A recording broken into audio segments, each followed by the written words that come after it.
High friends, welcome to Jisha's flavours. ഇന്ന് ഞാൻ ഉണ്ടാക്കുന്നത് പൈനാപ്പിൾ ഫ്രൈ ആണ്. അതിനു വേണ്ടിയിട്ട് ഒരു ചെറിയ പൈനാപ്പിളിൻ്റെ പകുതി ഞാൻ കട്ട് ചെയ്ത് വെച്ചിട്ടുണ്ട്. അതിനുശേഷം ഇതേപോലെ സ്ലൈസസ് ആക്കി കട്ട് ചെയ്തെടുക്കണം. ഈ ഒരു തിക്നെസ്സാണ് വേണ്ടത്. ഇനി നമ്മളിത് ഫ്രൈ ചെയ്തെടുക്കണം. ആദ്യം നമുക്ക് പൈനാപ്പിൾ മാരിനേറ്റ് ചെയ്ത് വെക്കണം.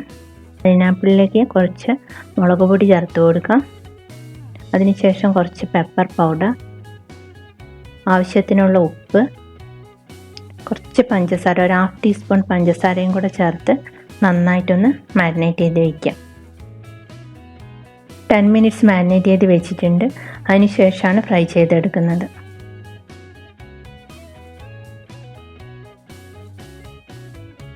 ഇനി നമുക്ക് ഫ്രൈ ചെയ്തെടുക്കാം. സ്റ്റൗ വെച്ച ശേഷം പാൻ വെച്ച് കൊടുത്തിട്ടുണ്ട്. അതിലേക്ക് വെളിച്ചെണ്ണ ഒഴിച്ചു കൊടുത്തിട്ടുണ്ട്. ഈ പൈനാപ്പിളിൻ്റെ സ്ലൈസസ് ഇട്ട് കൊടുക്കാം. മീഡിയം ഫ്ലെയിമിലാണ് സ്റ്റൗ കത്തിച്ചിട്ടുള്ളത്.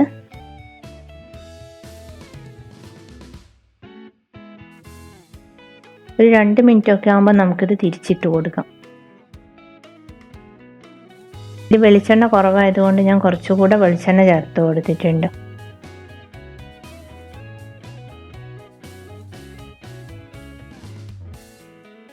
ഇതേപോലെ പൈനാപ്പിളിൻ്റെ 2 സൈഡും കുക്കായതിനു ശേഷം എടുത്തു മാറ്റാം. അപ്പോൾ ഈ ഒരു പൈനാപ്പിൾ ഫ്രൈക്ക് എരിവും മധുരവും എല്ലാം കലർന്നൊരു രുചിയാണ്. അപ്പോൾ എല്ലാവരും ട്രൈ ചെയ്ത് നോക്കുക. ഇത് ചൂടോടെ തന്നെ കഴിക്കണം. അങ്ങനെ കഴിക്കുമ്പോഴാണ് നല്ല ടേസ്റ്റ്. മറ്റൊരു നല്ല റെസിപ്പിയുമായി അടുത്ത വീഡിയോയിൽ കാണാം. Thank you.